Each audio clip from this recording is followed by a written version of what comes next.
2025ला घेतलेला होता. त्यावेळेस आमच्याकडे 3 ते 4 गुन्हे असे अनडिटेक्टेड होते, ज्यात मुलींना छेडखाण करणारा एक व्यक्ती होता. तसेच या आता 4 महिन्यापासून काही रात्री मुलींना छेडखानी करतोय म्हणून आम्हाला माहिती मिळत होती, पण विद्यार्थी मुली असल्याकारणानं ते कंप्लेंट द्यायला तयार होत नव्हत्या.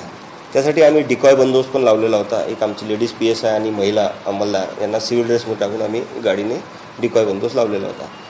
तर एक व्यक्ती आमच्या पार्टीच्या हातातून निसटून गेलेला होता, पण त्याचं वर्णन आमच्याकडे होतं.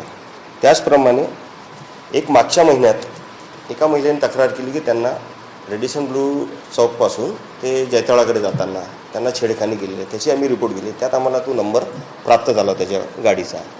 त्या गाडीवरून ट्रेस केला असता आम्हाला एक खोमदे उर्फ कार्तिक पटले नावाचा व्यक्ती आम्ही ताब्यात घेतला.